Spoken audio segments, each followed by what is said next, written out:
너희 마음에 눈을 밝히사 그의 부르심의 소망이 무엇이며 성도 안에서 그 기업의 영광의 풍성함이 무엇이며. 아멘. 네, 서로 우리 사랑의 가족들과 인사 나눌까요? 사랑합니다. 축복합니다.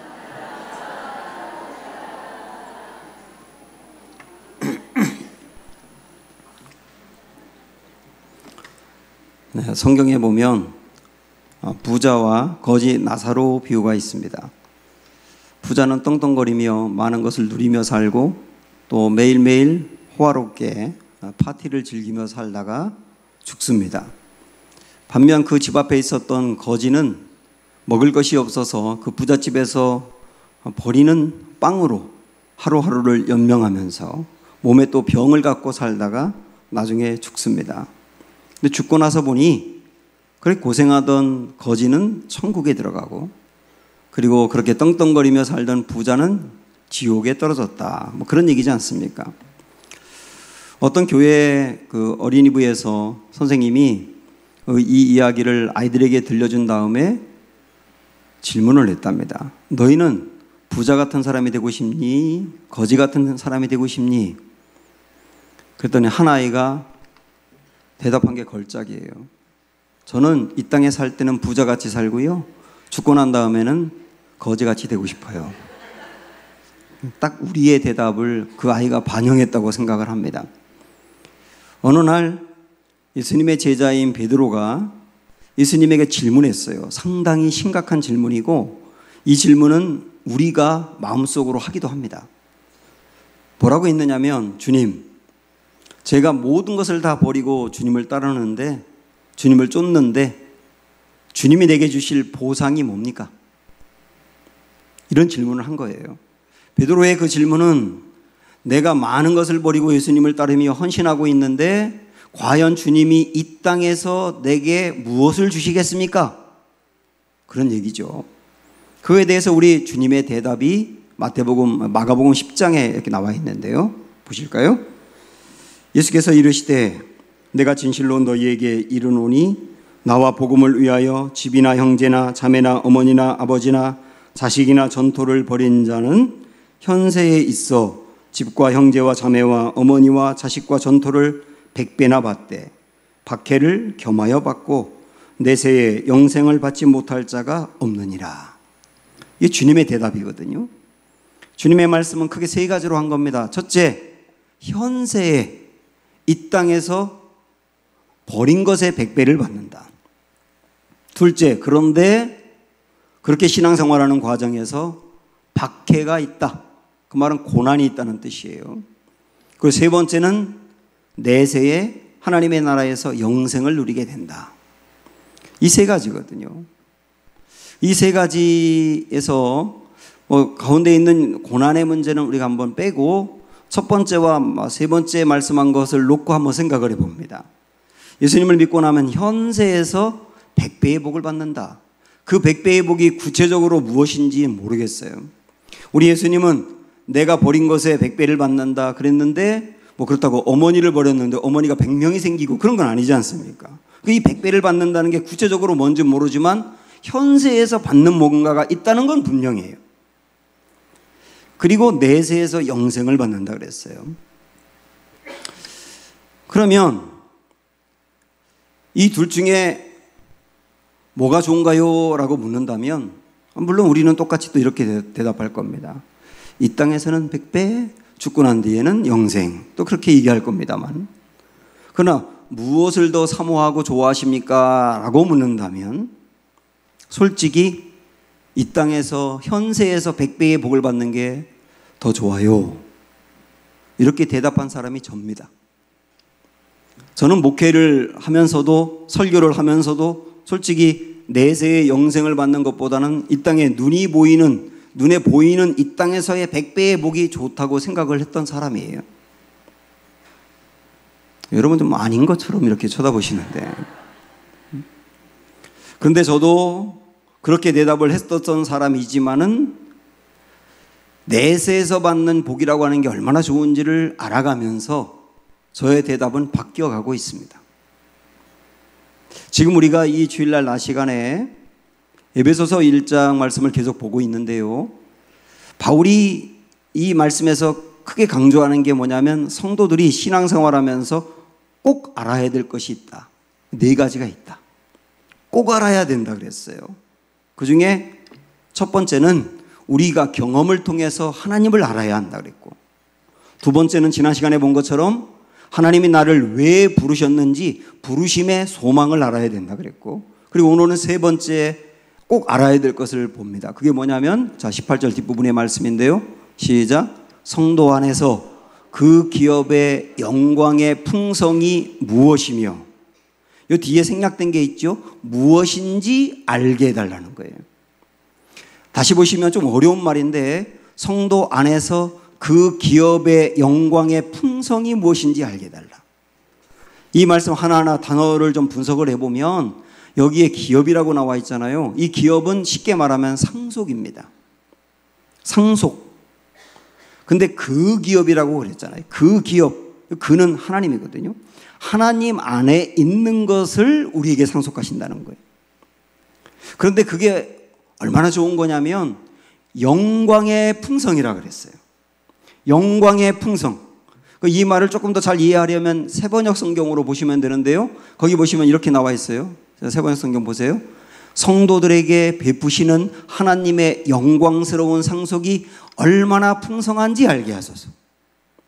하나님이 성도들에게 베푸시는 그 기업이 얼마나 영광스럽고 풍성한지 그렇게 나와 있어요. 여기서 영광스럽다라고 하는 말은 질적인 개념입니다.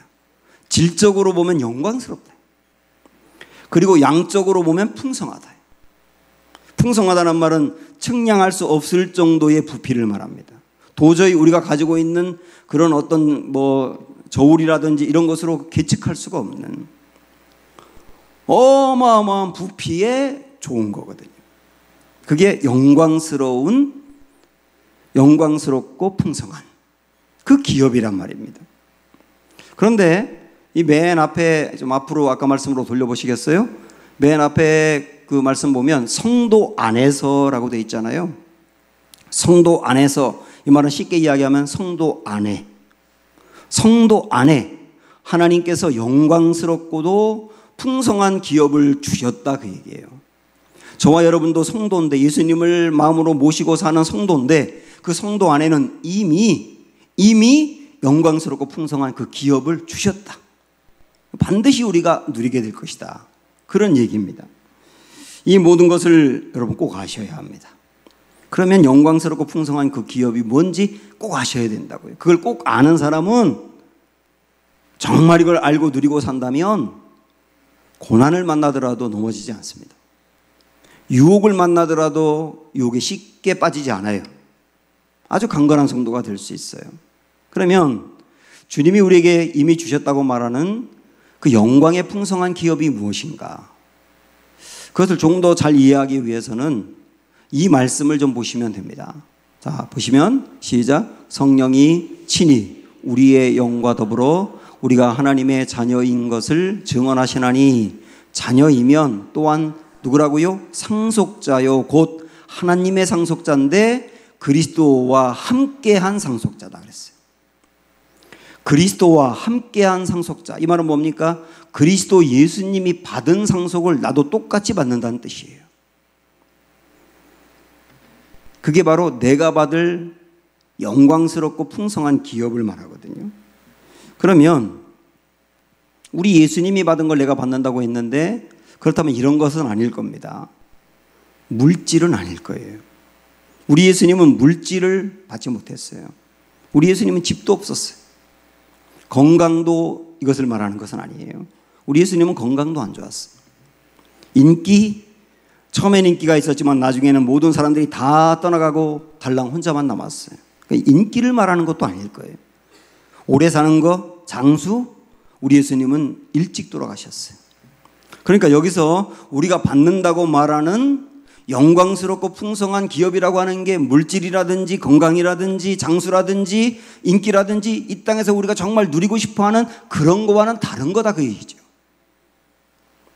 그게 무엇일까요? 한마디로 말씀드리면 하나님 나라입니다. 그게 뭐라고요? 하나님 나라. 저는 이 말씀을 준비하면서, 이 대목을 준비하면서 마음에 이제 고민이 생겼어요. 그게 뭐냐면, 어떻게 하면 이 설교를 듣는 성도들이 하나님 나라에 대해서 관심을 갖도록 설교할까? 어떻게 하면 좋을까? 이 고민을 많이 했습니다. 왜냐하면 요즘 성도들은 하나님 나라에 대해서 너무 관심이 없으니까. 젊은 세대는 더더욱 딴 세상의 일처럼 생각을 하면서 관심이 없으니까.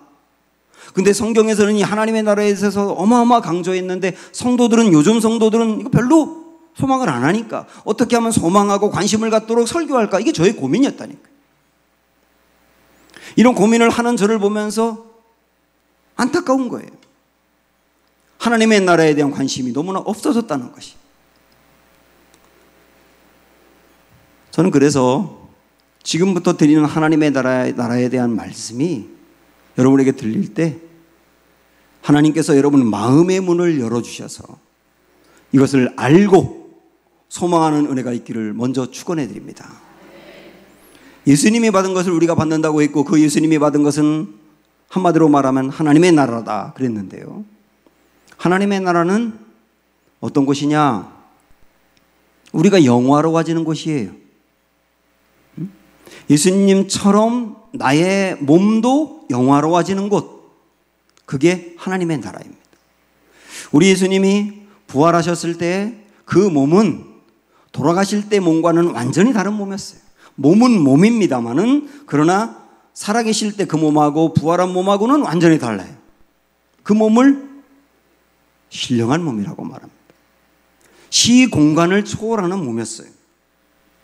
그런데 중요한 것은 예수님이 그 몸을 입고 부활한 것처럼 우리 또한 그런 몸으로 변화된다고 하는 사실이에요.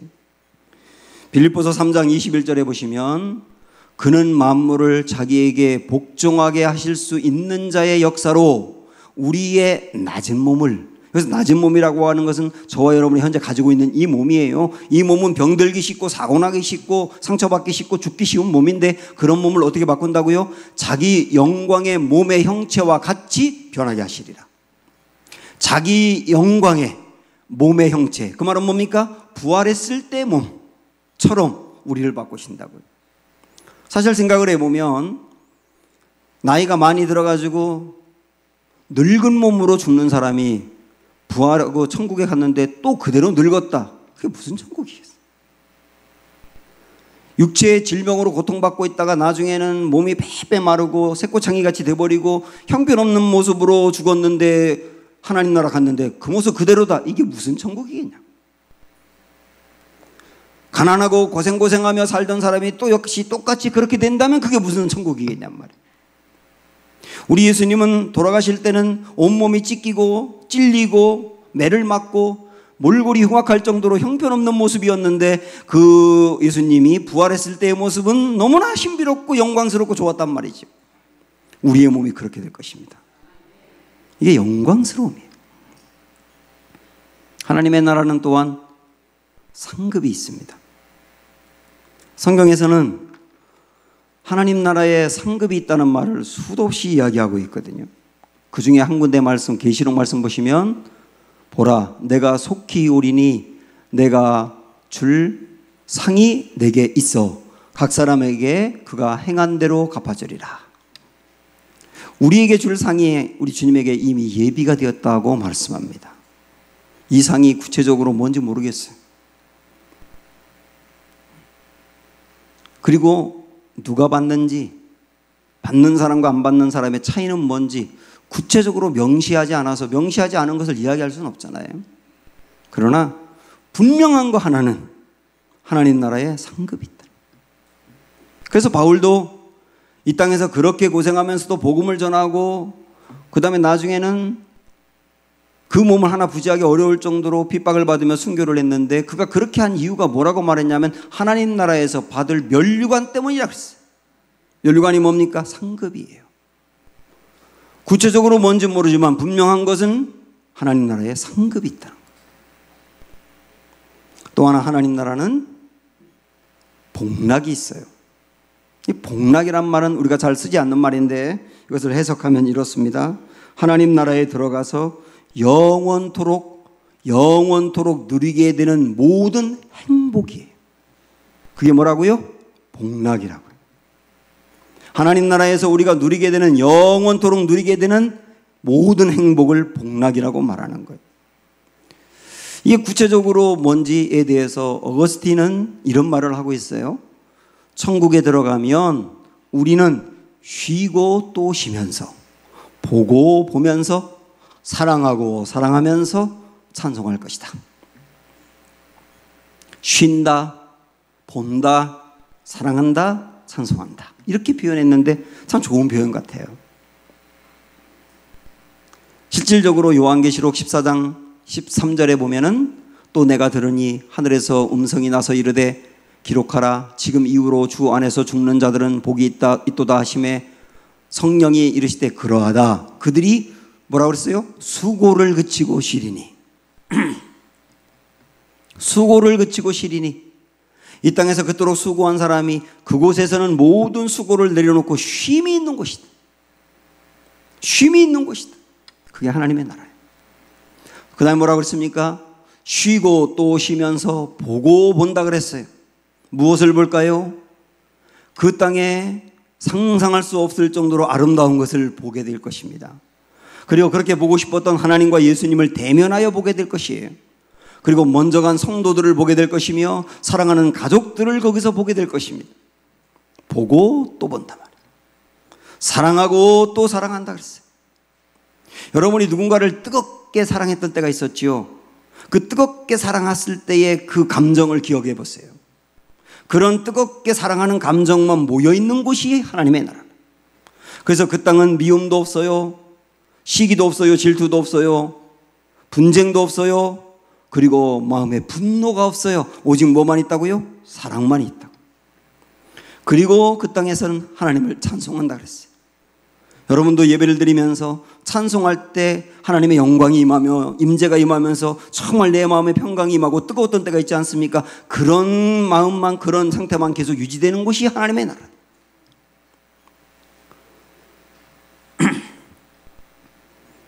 제가 이전에도 한번 여러분과 나누었지만은 제가 군대에서 군목으로 사역할 때 제일 처음에 훈련받다가 병사 한 명이 사망을 했거든요.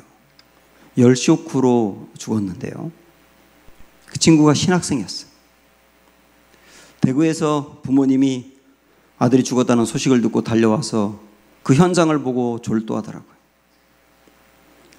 장례를 마치고 나서 제가 나중에 들었는데 대구에 살던 그 부모님이 면회 온 군인들, 군복을 입고 면회 왔단다. 휴가 나온 군인들, 군복을 입은 군인만 봐도 그 자리에서 쓰러졌대. 그 시댁은 믿지 않는 사람들인데 그 집안에 대가 끊어졌다 그래서 다른 여자와 다시 장가를 들어가지고 대를 이어야 된다고 압박을 가합니다. 고등학교 다니던 두 딸들은 공부를 정말 열심히 잘했는데 오빠가 죽고 난 다음에 방황하기 시작하는 거예요. 그러면서 네 식구가 다 같이 그냥 우리 죽어버릴까? 그런 결심을 한 적이 한두 번이 아니었다는 거예요. 그렇게 몇 달을 괴롭게 지내다가 어느 수요일 날 밤에 수요 예배를 드리기 위해서 교회를 갔어요. 2층에 맨 뒤에서 앉아서 눈을 딱 감고 기도하는데 그때도 그 아들을 보고 싶은 마음으로 눈물이 쏟아지기 시작하는 거예요. 근데 순간적으로 환상이 보입니다. 아들이 나타났어요. 너무나 영광스러운 빛이 나는 모습으로, 평온한 모습으로 나타나서 엄마의 볼을 만지는 거예요. 그러면서 하얀 손수건으로 엄마의 눈물을 닦아주면서 하는 말이 뭐냐면, 엄마, 내가 있는 여기 너무 좋아. 너무 좋은 곳이야. 울지 마. 이 엄마는 그 환상을 보고 난 다음에 슬픔을 이기기 시작했어요. 물론 이 이야기를 들으면서 너무 보고 싶은 나머지 환상을 볼 수도 있죠. 예, 그럴 수도 있어요. 그러나 아들이 간 곳이 진짜 어떤 곳인지, 얼마나 좋은 곳인지를 우리 하나님께서 그 엄마에게 보여줌으로 슬픔을 이기게 한 것도 분명하지 않습니까?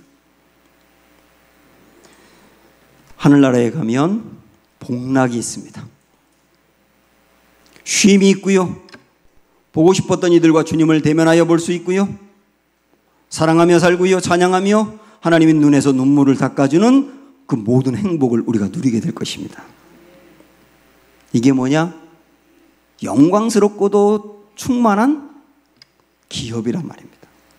저는 우리 주님이 우리의 눈을 밝혀서 이 기업이 내게도 주어졌다는 것을 여러분이 아시기를 원하고 사모하시기를 원하고 그것으로 인하여 힘을 낼 수 있게 되기를 축복합니다.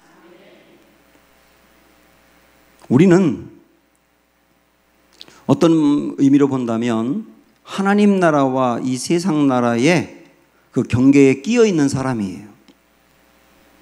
그래서 하나님 나라에 간다는 소망도 있고, 그런데 우리의 몸은 이 땅을 살고 있어요. 가만히 묵상을 해보니까 그렇게 중간에 끼어서 살고 있는 성도들에게 세 가지 모습이 있더라고요. 여러분 어떤 모습인지를 한번 보세요. 첫 번째는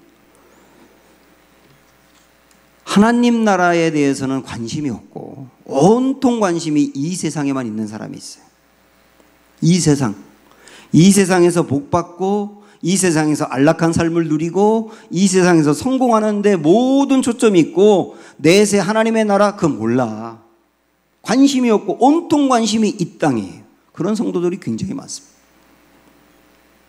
이분들이 신앙생활하는 목적은 이 세상을 더 누리기 위함이에요. 근데 누려야 되는데 더 잘 되면 좋겠는데 나의 힘으로 안 되니까 신앙이 필요한 거예요. 기도를 하는 이유도 이 세상을 더 잘 누리기 위해서 하나님의 도움이 필요하니까 그런 차원으로 기도하는 거예요. 하나님 나라에 관심이 없어요. 그런 성도가 있다니까요. 이 비슷한 부류인데 조금 다른 내용은 누가 있느냐면 이 세상에서 뭔가를 많은 걸 누리고 뭐 편안하게 살고 그런 건 아닌데 이 세상에서 정말 의미 있게 살자. 의미 있게 사는 데 초점이 있는데 저 세상에 대한 관심은 없어요. 멋지게 그렇게 의미 있게 살면 되지 않느냐. 이런 생각 갖고 있는 사람도 큰 테두리로 보면 저 세상은 관심 없고 온통 관심이 이 세상인 사람이에요. 두 번째 부류는 반대로 모든 관심이 하나님 나라에만 있어요. 그러다 보니까 이 세상에 소홀한 거예요. 내가 결국 이 세상은 없어질 세상이고 내가 가야 될 곳은 하나님의 나라니까 모든 관심과 소망을 그 하나님의 나라에 두다 보니까 이 세상에서 가정에서 직장에서 그리고 시민으로 살아가는 것에 대해서 소홀하단 말이에요. 이단이 그렇습니다. 그래서 그렇게 사는 사람은 이단과 다를 바가 없는 거예요. 우리 하나님은 삶의 예배를 드리라고 했잖아요. 그래서 첫 번째도 아니고 두 번째도 아니고 궁극적으로 하나님 나라와 이 세상 나라의 중간에 끼어서 살고 있는 성도가 가야 될 길은 뭐냐면 이겁니다. 하나님이 우리에게 주신다고 약속하신 영광스러우면서도 풍성한 기업이 무엇인지를 정확히 알고 그 하나님 나라에 대해서 사모해요. 하나님 나라를 사모하다 보니 이 세상에 소홀한 게 아니라 오히려 하나님 나라를 사모하다 보니 이 세상을 더 분명하고 뚜렷하고 아름답고 멋지게 사는 거예요. 그게 성도가 걸어가야 될 길이에요. 바울은 하나님 나라를 3번이나 다녀왔습니다. 입신한 다음에 하나님이 특별한 그에게 은혜를 주었어요. 하나님 나라가 얼마나 좋은지를 그는 보고 왔어요. 근데 보고 온 것을 막 자랑하진 않습니다. 왜냐하면 자기가 보고 온 게 전부는 아니니까요.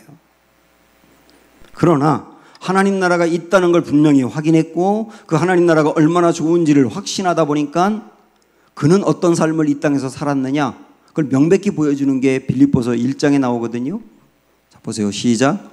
내가 그 둘 사이에 끼었으니 여기서 말하는 둘은 뭡니까? 하나님 나라와 이 세상 나라 중간에 끼어 있는 사람이다 나는. 근데 그 다음 뭐라고 말씀하느냐면 차라리 세상을 떠나서 그리스도와 함께 있는 것이 훨씬 더 좋다. 바울의 솔직한 마음은 뭐냐면 나 이 땅에 더 오래 사는 것보다는 빨리 하나님 나라 가는 게 훨씬 좋다. 바울은 보고 왔으니까 정말 그 나라가 좋아서 이 땅보다 훨씬 좋으니까 그런 마음을 갖는 거예요. 그러다 보니까 죽음을 어떻게 이해하고 있느냐면 지금 여러분 읽은 데 다시 보시면 세상을 떠나서 그리스도와 함께 하는 게 죽음이에요. 전 이 표현이 너무 좋습니다. 성도의 죽음은 뭐냐? 세상을 떠나는 것만이 아니고 세상을 떠나서 그리스도와 함께하는 게 성도의 죽음인 거예요. 그래서 나는 빨리 하나님 나라 가는 게 좋아. 이게 솔직한 바울의 고백입니다. 그러나 그 다음 보세요. 그렇게 하고 싶으나 내가 육신으로 있는 것, 이 땅에 사는 거죠. 그것이 너희를 위하여 더 유익하다. 바울은 하루라도 빨리 하나님 나라 가는 게 좋다. 그러나 내가 이 땅에 더 살아야 된다. 분명히 그렇게 말하고 있지 않습니까? 그 이유는 뭐라고요? 다른 사람을 유익하게 하기 위해서. 여러분 이거 깊이 한번 생각을 해보십시오. 우리가 하나님 나라가 너무 좋고 상속이 너무 좋지만 이 땅에 계속 살 때 어떤 모습으로 살아야 되느냐? 남을 유익하게, 다른 사람을 유익하게, 다른 사람에게 유익이 되도록 하기 위해서 더 살아야 되고 잘 살아야 되는 거예요. 이와 비슷한 말씀이 고린도후서 5장에도 나오는데 그 고린도후서 5장 1절 2절에 보시면 바울은 우리의 인생을 집으로 비유를 합니다. 그런데 성도에게 두 개의 집이 있답니다. 첫 번째 집은 이 땅의 집인데 이 땅의 집은 사람이 지은 집이고 손으로 만든 집이고 영원하지 않은 집이고 끝내 무너질 집이고 그 집을 뭐라고 말했냐면 장막집이라 그랬어요. 그런데 성도에게 또 하나의 집이 있다 그랬어요. 그 집은 뭐냐? 하늘에 있는 집이고 하나님이 지은 집이고 절대로 무너지지 않은 영원한 집이다. 바울은 내가 이 땅에 사는 장막집보다 하나님 나라에서 살게 될 그 무너지지 않는 집을 사모한다 그랬어요. 그러다 보니까 그가 고백하는 것을 한번 8절에 볼까요? 시작. 우리가 담대하여 원하는 바는 차라리 몸을 떠나 주와 함께 있는 그것이라. 똑같지 않습니까? 여기도 차라리 몸을 떠나, 그 말은 이 땅을 떠나서 하나님 나라 가는 거 나 원한다. 더 원한다 그거야. 근데 여기서도 죽음을 뭐라고 말하고 있어요? 주와 함께 있는 거라고 있잖아요. 그런데 그 다음 보세요. 그런즉 우리는 몸으로 있든지, 여기서 이 땅에서 살든지 떠나든지는 하나님 나라 가든지, 그 다음에 뭐라고 말씀합니까? 목적이 주를 기쁘시게 하는 자가 되는 거예요. 바울은 내가 이 땅을 떠나서 가는 게 훨씬 좋지만 그러나 이 땅에 하나님이 더 살게 하는데 더 살 때 나의 인생의 중요한 자세는 뭐냐? 하나님을 기쁘시게. 하나님을 기쁘시게. 이 두 말씀을 이렇게 정리를 하면 바울은요, 영광스럽고 풍성한 그 상속, 하나님 나라에 대한 확신을 갖다 보니까 이 땅에서 온통 관심을 두고 살지도 않고, 그렇다고 하나님 나라에만 관심을 두고 이 땅에 소홀하지도 않고 하나님 나라에 대한 관심과 소망이 있다 보니 이 땅에서 어떻게 살았다고요? 두 가지 모토로. 첫째, 하나님을 기쁘시게. 둘째, 남을 유익하게. 저는 오늘 말씀 준비하면서 이 두 가지가 앞으로 남은 인생, 제 인생의 모토가 되기로 마음에 삼았어요. 여러분도 그렇게 됐으면 좋겠습니다. 이미 주님을 만난 우리를 하나님이 이 땅에 계속 살게 하는 이유가 뭐라고요? 두 가지. 하나님을 기쁘시게, 남을 유익하게. 우리가 이렇게 살아야 될 이유가 뭡니까? 지금까지 저는 우리가 하나님 나라에서 받게 될 영광스럽고 풍성한 상속이 무엇인지에 대해서 말씀드렸습니다. 그런데요, 성도에게 하나님이 주신 상속은 하나님 나라에 가서만 받을 게 아니라 이 땅에서 살 때 준 상속도 있답니다. 지금 이 땅에서 발을 딛고 살고 있는 우리에게도 주신 상속이 있어요. 그 상속이 시편 2편에 나와 있습니다. 이 상속은 어마어마할 정도로 스케일이 큰 겁니다. 자, 우리 한번 읽어봅니다. 그것이 무엇인지. 시작. 내가 여호와의 명령을 전하노라. 여호와께서 내게 이르시되 너는 내 아들이라. 오늘 내가 너를 낳았도다. 여기까지 보면 하나님께서 이스라엘 백성들에게 하는 말씀이에요. 너희는 내 아들이야. 근데 이스라엘 백성만이 아니라 예수 그리스도를 믿는 우리에게도 주님이 똑같이 하는 말씀이 뭐냐면 너는 내 아들이야 하잖아요. 그 말은 너는 나의 자녀야 그 말이에요. 자, 그 자녀에게 무엇을 줬나요? 이어서 보시면 내게 구하라. 내가 이방 나라를 내 유업으로 주리니 내 소유가 땅끝까지 이르리로다. 이 땅에 구원받고 사는 사람들, 하나님의 백성과 하나님의 자녀들에게 주신 하나님의 기업, 이 땅에 사는 동안 주신 기업은 뭐냐면 이방 나라를. 이걸 옛날 성경에는 뭐라고 표현했냐면 열방. 열방을 내게 준다. 네 소유가 땅끝까지 이르리로다. 이스라엘 백성들에게 본다면 너희가 지금 너희 이스라엘이라고 하는 나라 자체는 세계 지도로 놓고 보면 저 하나밖에 안 되는 작은 나라에 불과하지만 그러나 너희가 하나님 너에게 유산을 주었는데 그것이 무엇이냐면 온 세계 모든 나라를 힘으로 정복하라가 아니고 제국으로 만들어라가 아니고 복음으로 그 나라 가운데 하나님을 증거해서 모든 나라 백성이 하나님을 섬기는 그런 나라 만들어라. 너희는 제사장 나라다 그 얘기. 오늘 우리 성도들에게도 주님이 주시는 말씀이 뭐냐면 너희가 이 땅에 사는 동안 내가 너희에게 준 상속이 있다. 그것이 땅끝이다. 이방 나라다 이거. 그들에게 복음을 증거하고 다른 사람을 살리고 세우는 일을 위하여 나머지 인생 살아봐라. 결국 그것을 오늘 우리가 조금 아까 들었던 말씀으로 이해한다면 나의 나머지 인생은 하나님을 기쁘시게 남을 유익하게.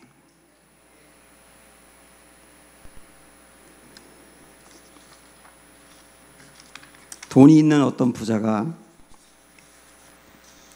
자녀들에게 유산을 남깁니다. 자녀들을 다 불러 모아놓고 내가 너희에게 유산을 분배하겠다. 자녀들은 바짝바짝 침이 말라요. 그때 첫째에게 첫째야 너에게는 강남에 빌딩을 줄게. 아버지 감사해요. 둘째야 요즘 제주도가 뜨고 있다는데 제주도 땅은 내 거다. 아버지 감사합니다 정말. 셋째야 지금 살고 있는 이 집은 내 집이다. 고맙습니다 아버지. 이 정도 아버지가 된다면 얼마나 좋겠어요.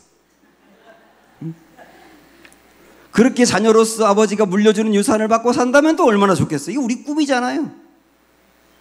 그런데 그거는 너무 과하고요. 그 정도는 바라지도 않고요. 그냥 우리 아파트 조금 더 큰 데로 이사가게 아버지가 유산으로 1억 원만 주면 좋겠어요. 뭐 이런 꿈도 있는 분들도 많잖아요. 소박하죠. 근데 이 이야기 한번 들어보세요. 지금은 작고 하셨지만은 이전에 온누리교회에서 목회하시던 하용조 목사님 여러분 아시죠? 하용조 목사님이 받은 유산, 상속에 대해서 이야기한 적이 있습니다. 우리나라 전쟁이 일어났을 때 전쟁통에 어머니가 자녀들을 다 모아놓고 유산을 주었답니다. 원래 굉장히 가난한 분이었는데 자녀들은 유산을 준다고 하니까 우리 엄마가 모아놓던 재산이 있나 봐 하고 기대한 거예요. 어머니는 자녀들 앞에서 세계 지도를 딱 펼치더니 첫째야 아프리카를 너에게 줄게. 아프리카 쭉 찢어서 주고, 둘째 너는 아시아를 가져라. 아시아 지도 찢어서 주고, 셋째 너는 남미를 가져라. 남미 찢어주고, 거기를 내 소유로 삼아라. 그게 엄마가 자녀들에게 준 유산이었어. 하용조 목사님은 온누리교회 목회하면서 선교사만 2,000명을 세계로 파송했어요. 세계 구석구석을 다니면서 거기에 복음을 전도하고 그 세상을 변화시키는 삶을 살아갔던 수많은 선교사를 파송했어요. 유산대로 멋지게 살았지 않습니까? 이런 유산은 어떨까요? 여러분 얼굴은 목사님이나 가지세요 라고 하는 분위기예요.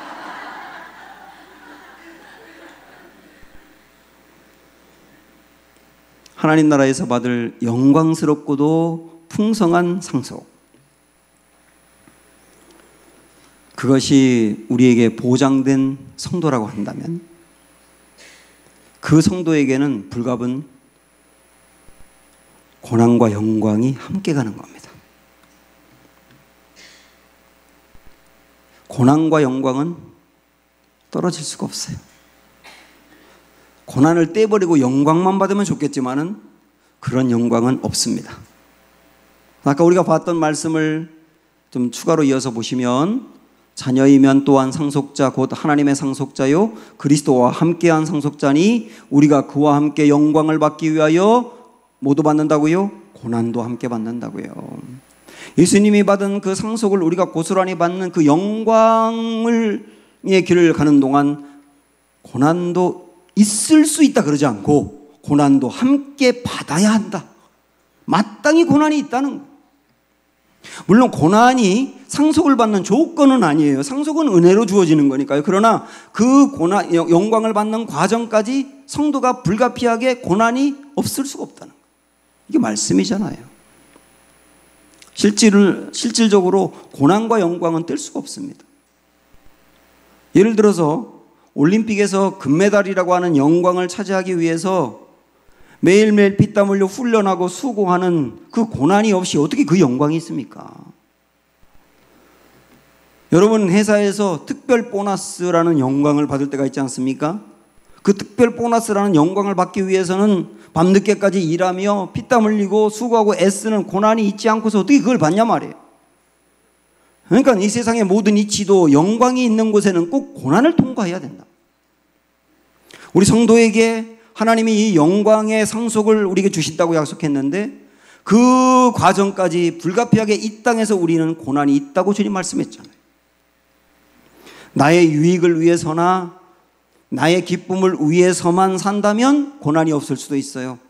그러나 하나님의 기쁨을 위해서 하나님을 기쁘시게 남을 유익하게 이런 삶을 살아가는 데는 불가피하게 고난이라는 게 있는 겁니다. 내용은 다양해도. 내 물질과 시간을 희생해야 하고요. 좋은 것들을 흘려보내야 되고요. 그러다 보니까 당하는 고난이 있는 거예요. 주님을 전하기 위해서 당하는 고난이 있고요. 주님의 영광과 이름을 위해서 높이다 보니 당하는 고난도 있는 거예요. 사랑하는 여러분, 이제 아셨습니까? 우리가 앞으로 받게 될, 아니 이미 우리에게 주어진 것이나 마찬가지인 영광스럽고 풍성한 그 하나님의 기업이, 상속이 무엇인지를 오늘 아셨고 그걸 믿을 수 있게 되기를 바라고, 이 땅에 살아가는 동안 우리에게 준 또 하나의 상속, 하나님을 기쁘시게 남을 유익하게, 그래서 세상과 열방 가운데 하나님을 증거하는 삶, 이렇게 살아가다가 당하는 고난이 있을 수 있지만 그 소망 바라보고 묵묵하게 내 자리에서 달려가는 우리 교회, 우리 모든 성도들 되시기를 주님의 이름으로 축원합니다. 내는 주의 영광을 보내 함께 찬양합니다.